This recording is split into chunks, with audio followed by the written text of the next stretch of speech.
우리에게 좋은 일이 일어납니다. 우리 온 마음 다해서 참으로 하나님을 사랑하십시다. 성경은 이름에 대해서 많은 관심을 가지고 있습니다. 이름 하나하나가 그냥 지어진 게 없어요. 아브라함에서 아브라함으로, 사라에서 사라로, 여기도 사연이 있고 의미가 있습니다. 그리고 야곱에서 이스라엘로 바뀌는 거예요. 자, 거기에 특별한 의미와 사건이 있는 것을 볼 수가 있습니다. 그런데 그럼에도 불구하고 우리가 지난 시간 본 사람 기억하십니까? 이름이 뭐였죠? 이름이 아무개였습니다. 여러분 성경 전체를 다 펴놓고 보면 말입니다. 이름이 아무개라는 사람이 있습니까? 있습니까? 없을 거예요. 근데 분명히 그 사람이 이름이 아무개가 아닐 겁니다. 분명 이름이 있어요. 근데 성경은 그의 이름을 직접 거명하지 않고 그냥 아무개라고 표시하고 있습니다. 왜 그렇다 했죠? 그런 그의 이름이 성경책에 올라갈 어떤 가치도 자격도 없는 사람임을 우리가 살펴봤습니다. 그의 이름이 그의 존재를 드러내는 정체성의 핵심인 이름이 성경에 올라갈 만한 같은 가치가 없다고 한 것입니다. 그 이유는 이스라엘 신앙 공동체의 소중한 유산인 기업 물을 자의 책임을 그가 다하지 않았기 때문입니다. 우리가 룻기 전체를 통해서 보면요, 두 가지 핵심 단어가 있습니다. 하나는 인애, 하나님의 헤세드라는 겁니다. 하나님의 사랑, 하나님의 긍휼, 하나님의 인간을 향한 그 뜨거운 마음, 그게 헤세드 인애고, 또 우리의 그 단어는 사람을 향해서도 흘러보낼 수 있는 하나님의 사랑을 말하는 단어가 헤세드입니다. 또 하나는 기업 물을 자 고엘이라는 것입니다. 그것은 그 형제 중에 한 사람이 결혼했는데 자식을 못 낳고 죽었어요. 그럴 때 그 형제가 죽은 형제의 아내죠. 그 사람하고 결혼해서 첫 아들을 낳으면 그 아들로 하여금 내 애가 아니라 그 죽은 형제의 그 기업의 이름을 올리고 그리고 그 재산을 그의 기업을 그에 상속시켜주는 그것이 고엘이라고 했습니다. 또 하나는 친족제 한 사람이 어떤 경제적인 이유 때문에 종으로 팔리거나 아니면 토지가 팔려서 없어지게 될 때 형제는 그냥 내버려 두지 않고 내 돈을 가지고 그걸 사서 다시 회복시켜주는 그것이 고엘 제도라고 말씀을 드렸습니다. 결국 고엘은 뭐냐면 이름하고 관계가 돼 있어요. 죽은 형제의 이름이 영혼에 묻혀지고 잊혀지지 않도록 그걸 사서 그 이름을 계속 이어나가도록 할 수 있는 그러한 배려, 그것이 바로 고엘 제도인 것을 우리가 살펴봤습니다. 그런데 이걸 하기 위해서는요, 우리의 시간과 특별히 우리의 돈이 들어가야 합니다. 땅을 사는 거, 그 종살이 단 형제를 다시 물려주려면 돈이 안 들어가면 안 되지 않습니까? 내 재산과 내 시간과 내 돈을 그만큼 손해보고 그걸 형제한테 주는 거죠. 주어서 그걸 다시 회복시켜주는 것이 이게 기업 물르는 것입니다. 근데 원래 나오미한테는 보아스가 1순위가 아니었죠. 그건 2순위였어요. 그러니까 보아스는 그 사람을 앞에 세워놓고 나오미가 그 토지를 팔려고 그 권리를 내놨는데 당신이 1순위 아니냐. 당신이 해라. 그렇지 않으면 내가 할 것이다. 나 외에는 없다고 얘기를 했죠. 근데 그 사람 생각해 보니까 손에 안 나거든요. 왜? 뭐 나오면 나이가 있잖아요. 그러니까 자기가 나오미 뭐 그 밭 사고 그 땅 사갖고 모시고 있다가 나오미 죽으면은 자식이 없기 때문에 내 것도 돼요. 내 것도 많아. 그러니까 이건 뭐 전혀 손해볼 장사가 아니죠. 그러니까 오케이 내가 하겠다고 합니다. 그러니까 보아스가 뭐라 합니까? 이게 다가 아니다. 네가 만일 그 땅을 기업 물을 것 같으면은 그게 말론의 아내죠. 나오미의 며느리인 룻하고 결혼해야 한다. 딱 그러니까 이 사람이 생각을 해보는 겁니다. 어떤 생각을 해봅니까? 좋아요. 땅을 회복시켰어요.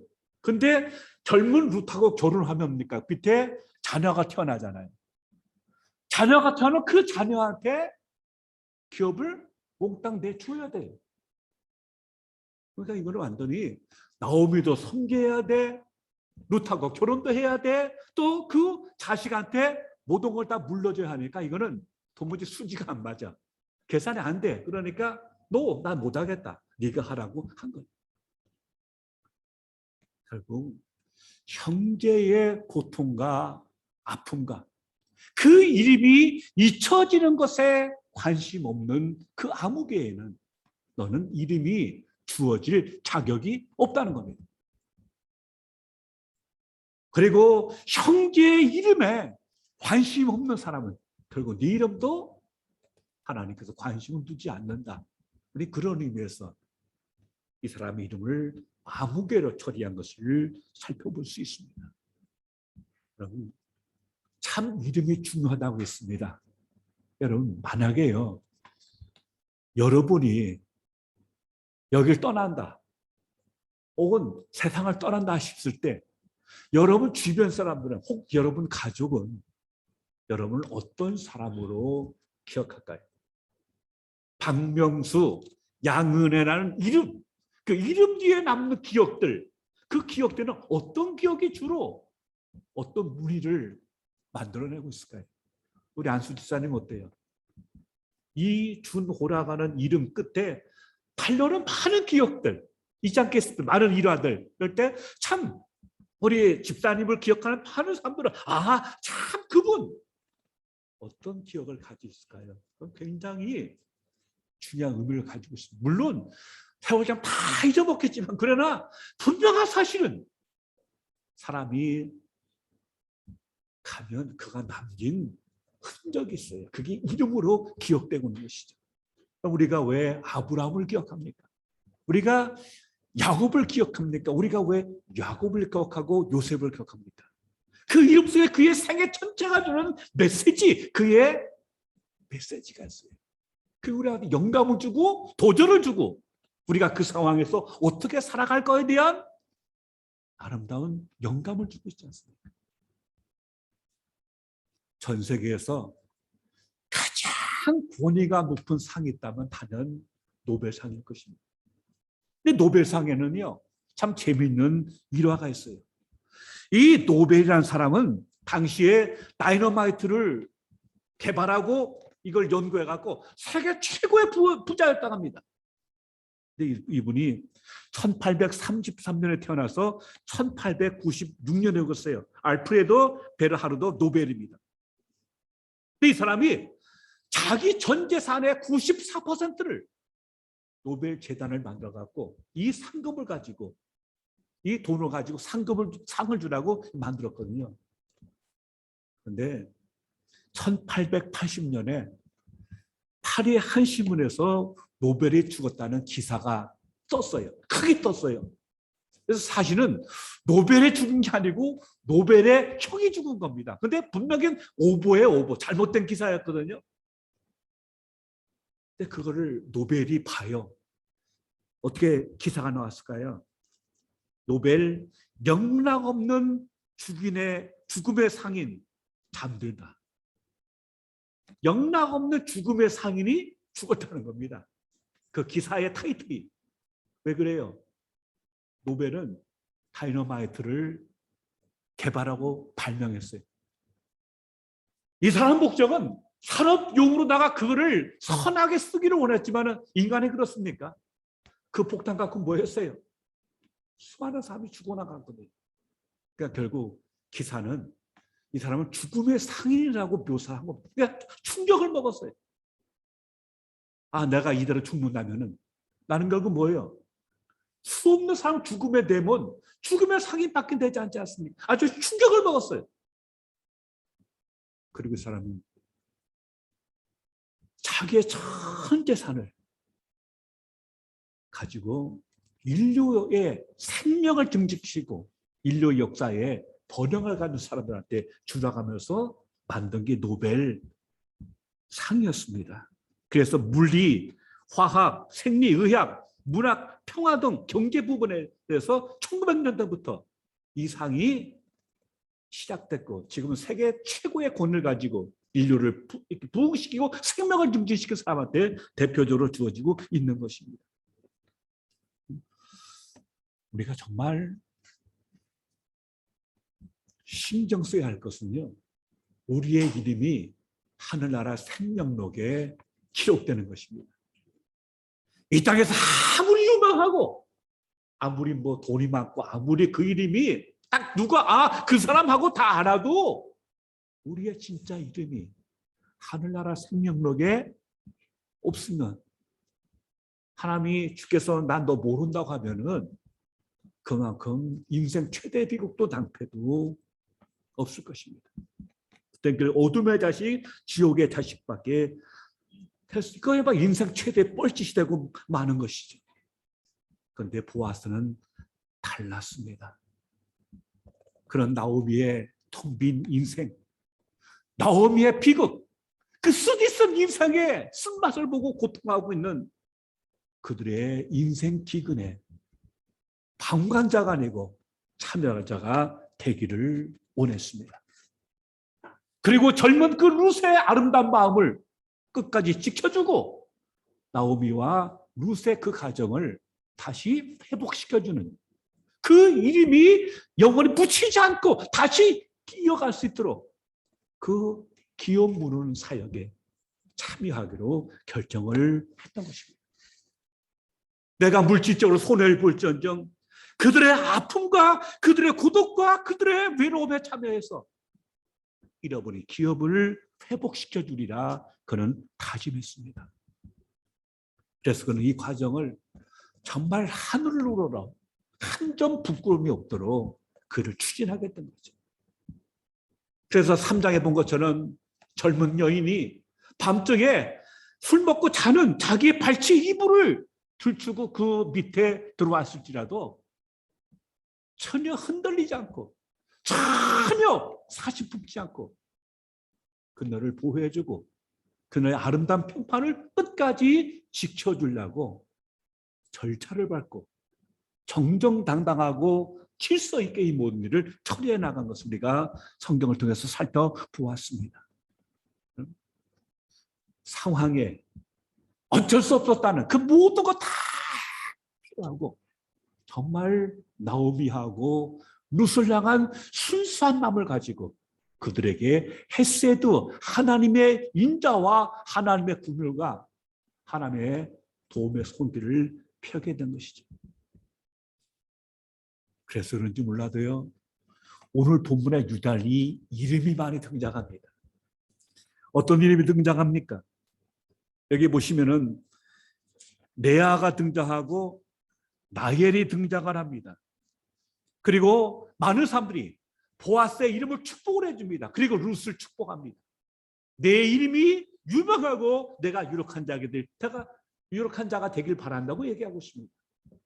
이 말은 뭐냐면 그 모동을 껴안고 있는 보아스에게 마을 사람들이 축복하는 것입니다. 내가 에브랏은 베들레헴이거든요. 거기서 내가 유명한 자가 되기 원하고 내가 유력한 자가 되기 원한다. 이 말은 원뜻은 뭐냐면 내가 기둥 것이 되라는 뜻입니다. 여러분, 유명하다는 것은요 단지 알려지는 것만이 아닙니다. 특별히 부자가 되는 것만이 아닙니다. 우리 주변에는 돈은 많아도 그 이름이 추악한 사람들 얼마든지 가능합니다. 정말 기둥이 된다는 것은 그의 역량과 그의 힘을 가지고 그의 능력을 가지고 많은 이에게 삶의 기쁨과 소망과 삶의 아름다움을 끼쳐주는 삶을 말하고 있고 그 공동체를 지지해가는 기둥 같은 인물이 되는 거, 이게 본문이 말하는 보아스를 향한 마을 사람들의 축복인 것을 살펴볼 수 있습니다. 그러면서 여기에 그런 말을 하고 있죠. 11절 보시면은 성문에는 모든 백성과 장로들이 이르되 우리가 증인이 되나니 여호와께서 내 집에 들어가는 여인으로 이스라엘 집을 세운 라헬과 레아 두 사람과 같게 하시고 내가 에브라에서 유력하고 베들레헴에서 유명하게 하시기를 원한다고 말하고 있습니다. 사람들은 이 보아스가 하는 행동의 의미를 다 알고 있습니다. 나오미의 삶을 룻을 끝까지 품고 그들을 선대하며 죽은 엘리멜렉과 말론과 기럝의 이름을 살려주려고 하는 이 보아스의 마음을 알아요. 그래서 사람들은 룻을 축복하고 보아스를 축복하고 있는 것입니다. 특별히 룻을 이스라엘을 세운 레아와 라헬 갖기를 원한다고 하는 파격적인 같은 환영을 하고 있는 걸 볼 수 있습니다. 여러분, 라헬하고 레아는요, 이스라엘 12지파를 받는 야곱의 부인입니다. 그러니까 이스라엘 집을 세운 사람들이죠. 그런데 룻은 누굽니까? 모압 여인입니다. 모압 여인들은 정말 모압 사람들은요, 이스라엘 백성들이 인간 취급도 안 해서 상종도 안 했어요. 왜냐하면 모압 출신의 그 기원이 뭔지 아십니까? 아브라함의 조카 롯이죠. 롯이 소돔성이 망했을 때 아내는 뒤돌아보다가 소금기둥이 됐고 두 딸과 함께 동굴로 결국 도망가지 않습니까? 그 두 딸이 생각하기를 이제 우리의 이 자손을 이은 사람이 없다. 그래갖고 내놓은 꾀가 뭡니까? 자기 아버지를 술 먹여서 정신없는 가운데 두 딸이 교대로 아버지와 잠을 잤어요. 첫 딸과 나온 아이 이름이 모압이에요. 그러니까 이거는 완전 있을 수 없는 일이죠. 그러니까 이스라엘 사람들은 아주 이 모압 사람을 인간 취급을 안 했어요. 그래서 영원히 이스라엘 총회에 들을 수 없다고까지 하는 아주 대못을 박아버리는 일을 했거든요. 그런 사람이 모압 사람인데 룻이 어떤 사람이에요? 모압 여인이에요. 근데 그 모압 여인을 이스라엘 사람들, 베들레헴 사람들은 그 바로 모압 여인 룻이 이스라엘 집을 세운 레아와 라헬 갖기를 원한다고 파격적으로 그를 인정하고 받아주고 한 가족으로 품는 같은 모습을 보여주는 것입니다. 룻이 베들레헴에 처음 왔을 때는요, 그저 이방인이었어요. 그리고 2장에서 룻이 보리 이삭을 할 때 주로 나갈 때는 뭡니까? 밭에 한중앙에도 어림도 없어요. 밤 모퉁이를 돌던 천한 여종이었어요. 계집종이었어요. 그리고 3장에서 타작마당에서는 한 여인으로 등장합니다. 그런데 4장에서는 한 남자의 그것도 유력한 보아스의 아내로 그가 등장했습니다. 그의 정체성과 모든 것이 1장, 2장, 3장, 4장을 거치면서 바뀌어진 대역전의 모습을 보여주고 있는 것이 오늘 본문 말씀입니다. 결국 인생의 기근은 나오미만 흉년이 찾아온 게 아니고 사실은 룻에게도 인생의 흉년이 찾아온 거예요. 근데 그 흉년 찾아온 그의 인생을 완전히 역전시켜버리고 텅 빈 인생을 기쁨으로다가 충만케 하신 분이 바로 누구냐? 하나님이신 거죠. 결혼을 했어요. 근데 여러분, 만약 여러분이 룻이라면 어떤 생각을 했을까요? 이제부터 고생 끝 행복 시작! 그게 아니었죠. 어떤 부담이 있을까요? 내가 기업 물음에 관한 모든 것 속에서 나오미의 소망이 있고 보아스의 소망이 있고 온 동네 사람들의 기대가 있어요. 뭡니까? 이 기업 물을 자가 형성되려면 자기가 뭐요? 아들을 낳아줘야 돼요. 아들 낳아야 돼요. 그 부담이 룻의 가슴을 누르는 거예요. 그렇지 않습니까? 나오미가 왜 결혼시키려고 했어요? 당연히 그 기업 무릎에 그 조건이 형성되려면 자녀가 있어야 되거든요. 여러분, 우리가 아는 것처럼 룻은 젊은 과부였습니다. 말론의 아내된 자였어요. 결혼 생활이 몇 년이 되는지 정확히 모르지만 젊은 말론과 젊은 룻이 같이 살았음에도 불구하고 그때에 자식이 없었어요. 그때는 메말랐어요. 그때에도 기근이 온 겁니다. 내게 은혜 주신 보아스를 생각해서라도 생명을 낳아야 돼요. 나오미 생각하면 더더욱 손자를 낳아줘야 돼요. 온 동네 사람도 그걸 기다리고 있는데 자신이 없어. 왜? 그런 자기의 전적이 있거든요. 오늘 본문에 보십시오.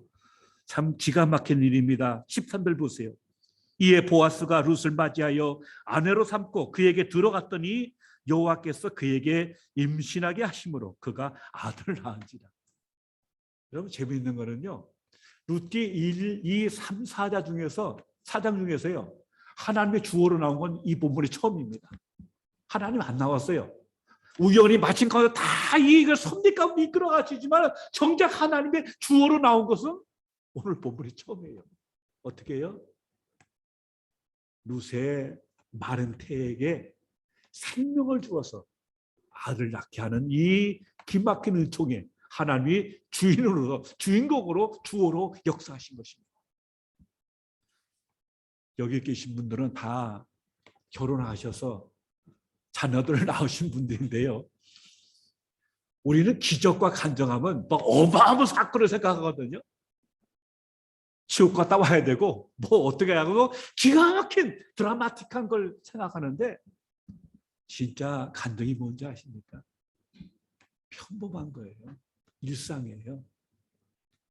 보아스하고 룻이 결혼해서 생명을 낳은 거 이게 기적인 줄로 믿습니다.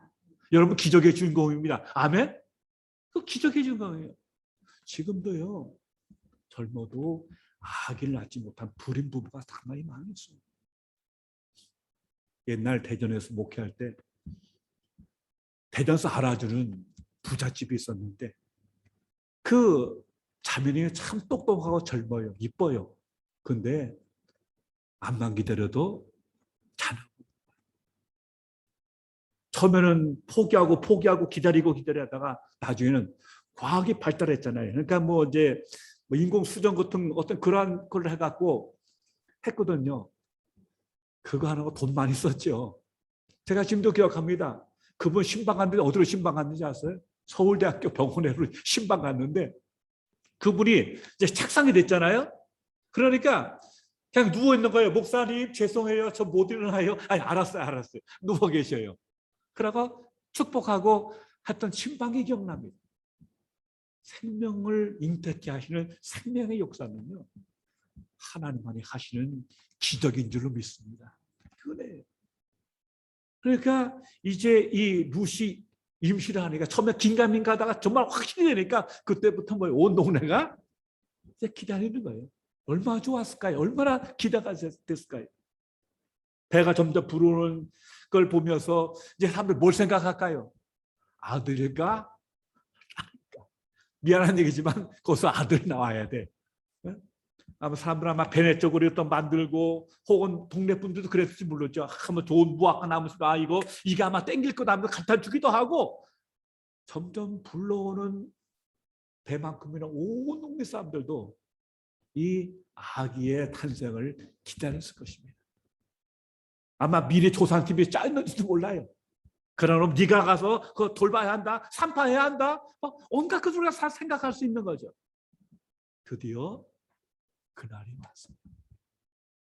그래서 막 진통을 하고 이제 난리를 폈는데 아들이 나온 거예요. 그러니까 아들이다 하니까 온 동네가 다 내일처럼 축하하고 축복하고 좋아하는 모습. 오늘 본문의 그림처럼 드라마처럼 묘사를 하고 있습니다. 자, 14절 보세요. 여인들이 나오미에게 이르되 찬송할지로다 여호와께서 오늘 내게 기업 물을 자가 없게 하지 아니하셨도다. 말이 어려워요. 이 아이의 이름이 이스라엘 중에서 유명하게 되기를 원하노라. 온 동네 여자분들이요.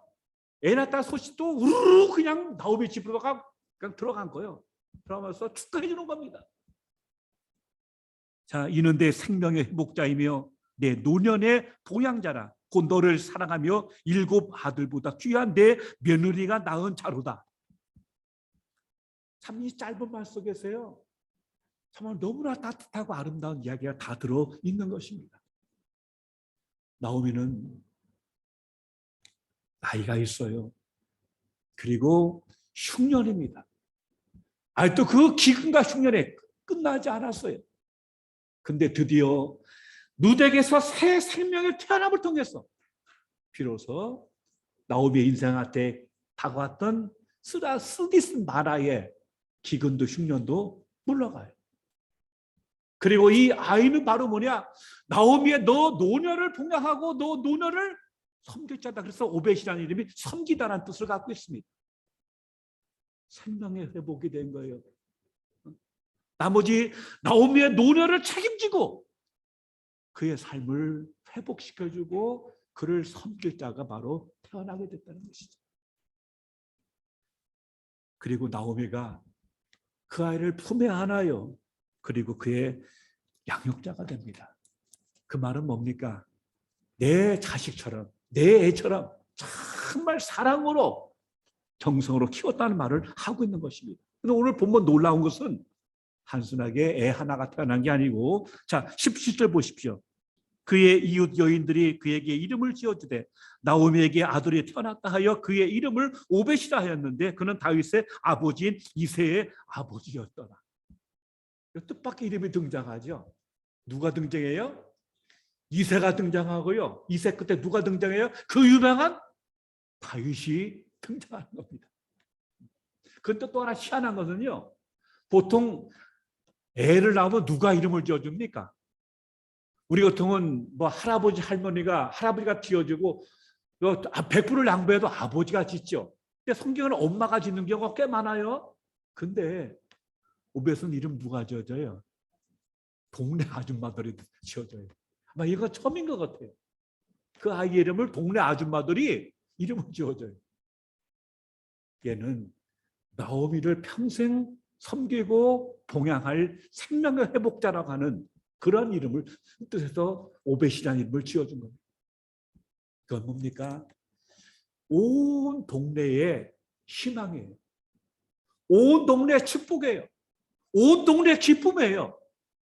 온 동네의 아름다움입니다. 여러분, 룻기의 배경을 사사시대라고 했어요. 사사시대는 정말 어둡고 캄캄하고 무법천지한 시대였거든요. 근데 이 어둡고 칙칙하고 희망 없는 시대에 우리 이렇게 아름다운 따뜻한 가슴 단편 소설같은 이야기가 전개돼요. 그리고 이 아이의 끝에 뭐가 나오는 이름 뭡니까? 다윗이거든요. 이 어둡고 칙칙하고 희망 없는 불신 시대를 마무리 짓고 새로운 시대를 열어갈 다윗 이름이 여기 등장하고 있는 거예요. 참 너무나 귀한 하나님의 은혜를 여기서 기록하고 있는 겁니다. 드디어 룻의 인생에도 그 하나님의 봄이 온 거죠. 희망이 온 거죠. 회복이 왔어요. 또 나오미의 인생에도 뭔가 동일한 은혜가 온 줄로 믿습니다. 그래서 1장하고 4장은 전혀 다릅니다. 1장은 죽었더라 합니다. 나를 나오미라 부르지 마라. 나오미란 뜻은 기쁨과 즐거움인데 나는 뭐요? 쓰디쓴 말하라 불러라. 흉년 들고 기근 들린 인생이었습니다. 그 태조차도 기근이 들었어요. 근데 사장이 오니까 뭡니까? 기쁨입니다. 희망입니다. 생명입니다. 나았더라. 회복입니다. 새로운 역사가 여기서 시작되고 있는 겁니다. 그래서 룻기는 텅 빔에서 채워짐으로 가는 은혜의 역사가 어떻게 됐는가를 기록한 책입니다. 여기에 뭐가 있어요? 헤세드라는 은혜가 있고 기어 물을 자라는 고엘이 있는 겁니다. 자, 한번 생각해 어떻게 그런 반전이 가능했을까요? 먼저는 나오미가 룻에게 사랑을 흘려보냈습니다. 우리가 1장 쭉 보지만 정말 나오미는요, 룻을 생각했어요. 룻의 미래를 생각했어요. 그래서 너 집에 가야 한다. 나 따라오면 희망이 없다. 정말 진심으로 며느리 룻의 미래를 위해서 인내를 쏟았어요. 그리고 그 시어머니의 그 진정한 그 사랑을 보고 무슨 뭡니까? 내가 죽을지라도 시어머니 떠나지 않겠다고 고백하죠. 오늘 본문에 뭐냐, 동네 사람들이 뭐냐니까 7 아들보다 귀한 내 며느리 룻이라고 얘기합니다. 유대인들한테는요, 아들 7이면 완전 쎄요. 최고의 복이라고 했거든요. 그런데 무슨 어떤 사람이에요? 7 아들보다 더 귀한 너를 사랑하는 며느리라고 얘기합니다. 그 며느리가 있어서 나오미의 인생에 대반전이 일어났고 회복과 충만의 역사가 일어나게 된 줄로 믿습니다. 거기에 세워주는 자 보아스가 있었던 거죠. 어떻게 우리 인생에 텅 빈 인생의 동토에 하나님의 볕이 깃들고 따뜻함이 오고 정말 인생 회복에 놀라운 대반전의 역사가 가능한가요?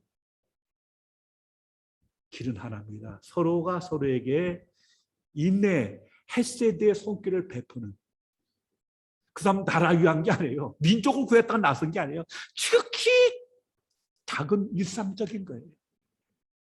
일상적인 그 힘들고 가난한 중에서도 사랑을 베풀고 인내를 베풀 때 하나님은 아무것도 아닌 그 작은 일들 통해서 그 개인과 가정의 역사를 바꿀 뿐만 아니라 사사시대의 비극과 오두불 해결할 다윗을 태어나게 하는 그 기막힌 구속의 역사를 만드신 것을 본문은 말씀을 하고 있습니다.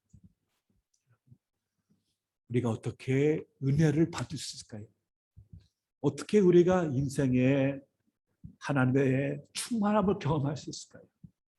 제가 이 나이가 돼 보니까요, 하나 알 게 하나 있어요. 아, 저 사람은 정말 복 받겠다. 그걸 좀 알 것 같아요. 아, 저 사람 정말 복 받겠다. 다른 게 아니에요. 흘려보내는 마음. 흘려보내는 마음. 말 한마디, 손길 하나하나에 정말 하나님의 인자하심과 인내를 베푸는 마음과 씀씀이와 손길을 보면 아, 정말 저분은 하나님께 복 받겠다는 생각이 들곤 합니다.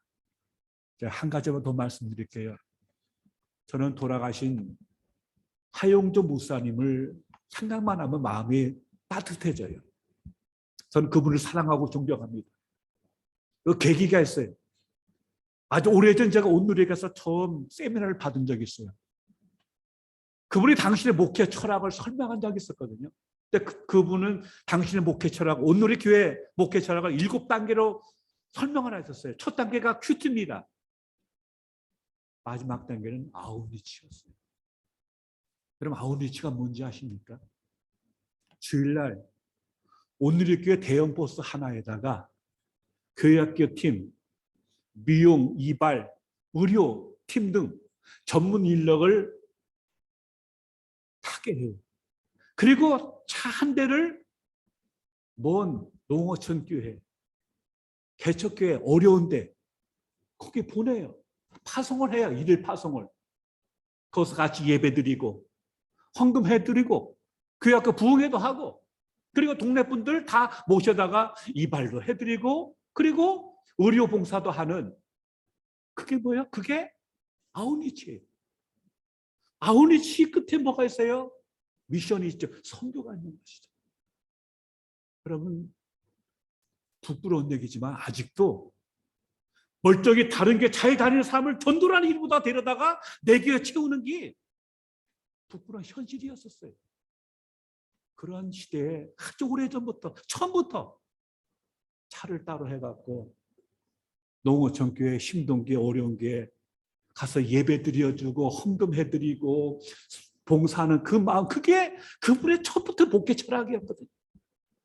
전 그게 큰 충격을 받았어요. 감히 외람된 말씀이지만 내가 하나님이라도 그런 분 복 주고 싶어요. 그런 교회 복주고 부흥시켜드리고 싶어요.